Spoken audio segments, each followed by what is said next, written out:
Most gracious, the most merciful. Welcome back to another Monday of lessons from my mother.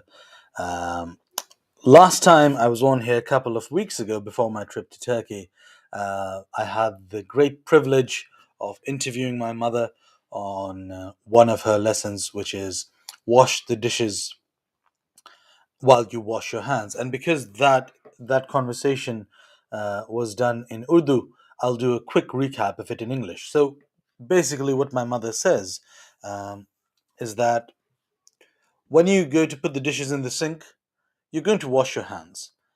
While washing your hands, wash the dishes at that very time. And the logic of that is manifold, as I discussed a few weeks ago. One of those logics is while you're doing one thing, why not superpose the other good thing on top of it and try to compile duties and responsibilities together rather than keep them separate. So if you're going to fold your shirts, might as well fold your trousers with it. That kind of logic. If you're going to get the oil checked in your car, might as well get the transmission dropped, and so forth. So, those are some of the logical things that were being discussed. But at the same time, the other avenue that I touched upon was that you don't let things build up. So you don't let dishes build up while you put them in the sink. I'm guilty of doing that. I keep pushing dishes, and every second day I wash them, or third day I wash them. That's a bad habit. And that's a lesson from my mother that I try to remember. But it doesn't only apply to dishes, it also applies to emotions. It also applies to thoughts. It also applies to papers and responsibilities in the office. If you let things pile up, they get harder and harder to move. Now, that is wisdom, which we all are aware of. None of us would say, well, you know what? It's good to let things pile up because you can get through with them in one go. Nobody says that. When they say it, you can shoot down that logic very quickly. But people still end up still end up doing it. I'm guilty of that myself. So the crux of that lesson was that, and as you can access the video, I was wearing the same shirt, um, and in the video we're going back and forth about this, that why is it important, and then we were touching upon emotions and business responsibilities and responsible conduct and so forth. So that was the lesson last week, and I wanted to do a quick recap before I moved on. Today's lesson is don't walk barefoot on the floor, A, and B, do not bring shoes on the carpet. That's the addendum to it. Now, I was in Turkey just a few days ago, till the third actually. And for those who don't know my history, I lived in Turkey for 7 years, and I did my undergrad and my masters there, and it's one of my homes. In Turkey, if you enter somebody's apartment, you take the shoes off at the door. You don't enter with your shoes, and you enter either into a carpeted hallway or lobby, or if it's floor, before you set foot, the owner of the house gives you a pair of house slippers. Always. And they're like, oh, this is what you're going to wear at home. It's common practice in Turkey. Perhaps is the same in other Arab countries. Maybe I heard that the same is done in Tunisia. In Pakistan, that's not the case. In Pakistan, I remember people would just walk in with their shoes and come into your living room, the room where you would spend time with your kids or play on the floor, and they'd bring their shoes in. So when I got my first place in Pakistan, I remember instituting a no shoe policy on the carpets. And whenever my brother used to visit me, he would bring some newspaper, or just say, do you have newspapers at home? And that was the time we used to still have newspapers. And I'd say, yeah. And he'd put the newspaper on the floor and put his shoed feet on the newspapers and just sit like that because he didn't want to take his shoes off for whatever reasons. And I didn't want shoes in my house. But that is because we both came from this mentality. And my mum says this: if you walk barefoot around the house, this is what you end up doing. If, let's say, you walk barefoot outside, you walk barefoot in the lobby where people with shoes come in. So the germs and the dirt from the outside are now in the lobby. You walk barefoot over there. Then you bring those bare feet onto your living room, which is carpeted, and then you put your feet up on the couch. Or if you don't put your feet up on the couch, you go to your bed and you put your feet on the bed. And then you take the duvet and put it to your face. So that dirt that was once in the street is now on your face. That's the basic logic that my mum had of not walking barefoot on the floor. So I haven't walked barefoot in decades on floor. If it's carpet or if it's cleaned carpet, then I do it. Otherwise I haven't done that. That was one of her lessons. And I used to ask her about it. Why is it such a big deal? And she would counsel us about it again and again that this is not the right thing to do. But but if we take it metaphorically, oh, as well, literally it makes sense. So for all my friends who are hypochondriacs or have OCD or are germaphobes, I don't need to explain this to you. You already know this is the truth. For people who are not interested in this and who are not interested in the literal sense, maybe the metaphorical sense could work. And if I may make an argument, outside is a zone, indoors is another zone, your sofa is another zone, your bed is another zone. What essentially it's saying is if you dip your toes in a certain context, it would bring that context back into wherever you are. So let's say your bed is your private abode, but the bed could be a metaphor for your inner sanctum or for your emotional context. But if you hang around with people who partake in an activity that may be negative or detrimental to your spirit, to your psyche, you might end up bringing that. We can't draw lines very easily in terms of behavior. So if I hang around with people who smoke all the time, and there are people who smoke all the time, eventually I'll be smoking in my bedroom. It wouldn't be, all right, whenever I go there, I smoke, then I come home and I'm all clean and it doesn't touch me. Whenever I go there, I drink. Whenever I come home, I don't drink. That doesn't work. Eventually, the activity that I'm participating in will end up being in my private inner sanctum. That is the metaphorical approach to it. So we have to be very mindful of what we bring into our personal spaces all the time. That is why we say a person is known by the company they keep. The people you hang around with on a daily basis, they end up being you or a reflection of you, and that is the you that you carry into your private circle. So if you want to emulate certain behavioral characteristics or attributes, you try to surround yourself with people who are like that. Danny Dean, how do I get rid of this? Which one? Danny Dean. Danny Dean has commented. Thank you for commenting, Danny. We're connected on LinkedIn, but I don't recall how we're connected. So good to hear from you. I would say, well, we always had a very strict rule, and it was followed almost religiously in the house. And when my brothers got older, some of them followed it, some of them didn't. I ended up being one of the people who follows it because I saw the merit in it. Um, and the hard rule is almost like the hard line drawn in the metaphor. So in the metaphor, I'm saying if you hang around with, if you participate in a certain activity outside your private domain, you don't have to bring it inwards. So the hard rule would say, okay, this is written.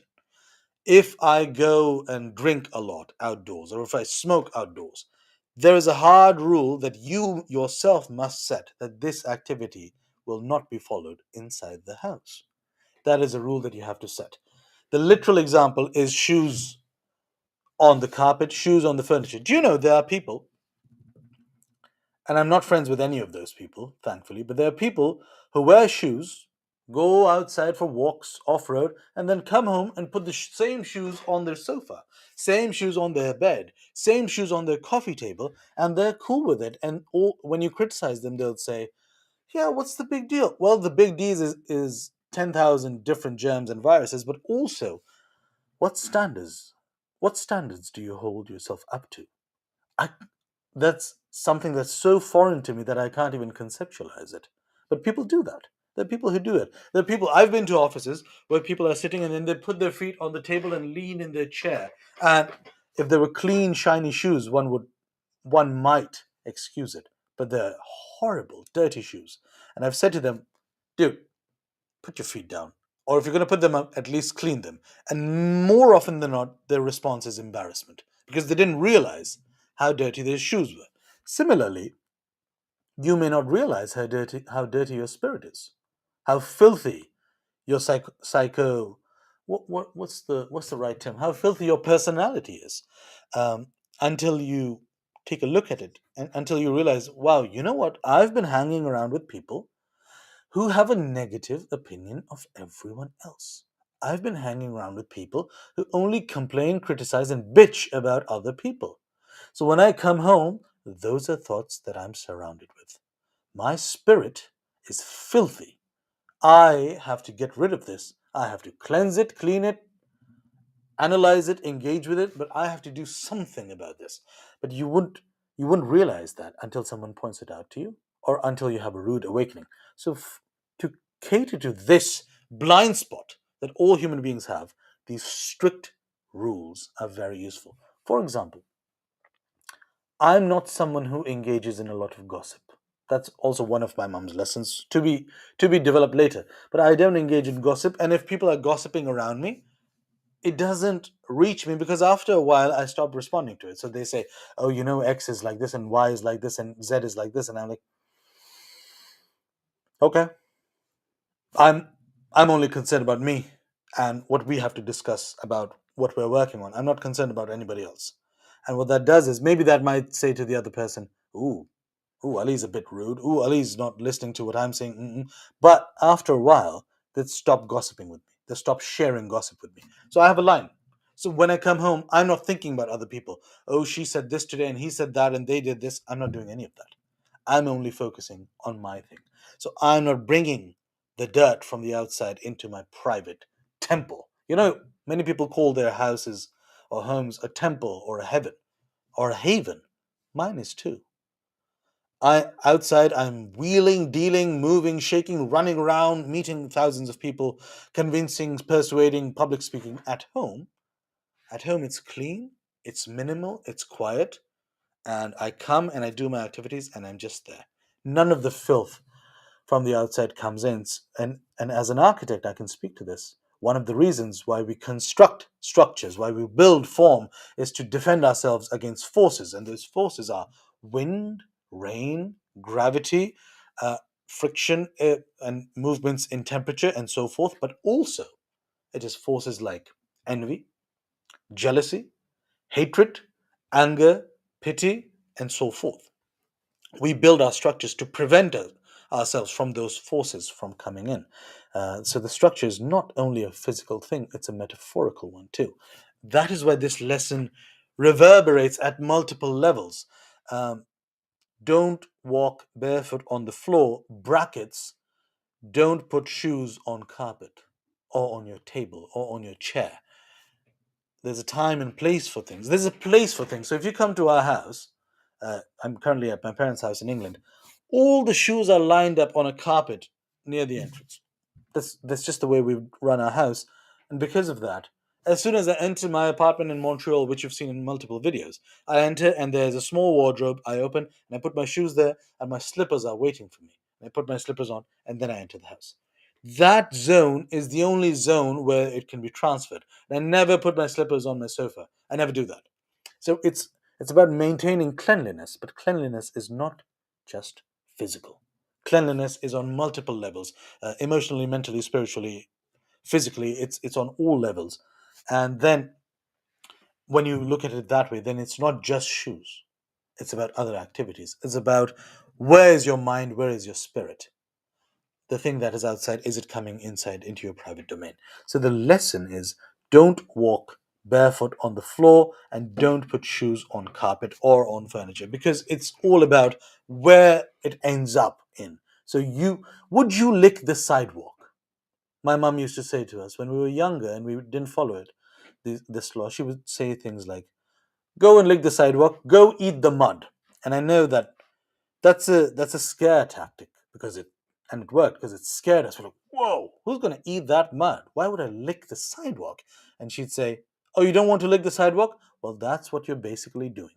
If you bring shoes out, if you bring shoes inside from the outdoors, and then you walk on it barefoot, and then you put those bare feet on your quilt or your duvet, and that barefoot goes into your mouth. It's basically what you're doing. And the reason my mom had so much confidence, and she still does, is because she's a histopathologist and she specializes in this. And she's probably one of the most accomplished doctors I've met, um, in the field. So she knew it so well, and she could, if I ask her to break it down even now, she'd break it down even now. That this happens, this happens, this happens. So when I have friends who are germaphobes, or when I have friends who have obsessive compulsive conditions about cleanliness, I can't help but love them. I love that about them because of people like this. Um, we have structures in the world which prevent us from so many illnesses. So that would be the lesson. I'm certain many people would disagree, including perhaps even still my brothers, because it's a zone, it's a source of discomfort to be so correct and so clean regarding your cleanliness. But in the long term, it really helps, particularly coming off a 2 year pandemic with so many 6 million plus lives lost. Um, we can be slightly more mindful of how clean we are. I love how everyone everywhere is now using a Purell hand sanitizer all the time. People are still wearing masks if they're not comfortable. I'm not wearing a mask because I don't like masks. I'm not comfortable with them. But if I'm asked to, I'd rather wear a mask. When somebody says, "Could you wear a mask?" and I said, "Sure, give me one," and I put it on for the other person's comfort. But I realize that it's focusing on cleanliness. It's not infringing on my freedoms as a person. I put it on freely. I can always refuse it, and I can always refuse it at the behest of the personal relationship, but I don't. So these are things. This is the lesson that is being given for today. Join me again next week for another lesson, and on Friday for another session of the Quran. Thank you so much for taking time out, and have a wonderful day and a wonderful week. I'll see you soon. Bye bye.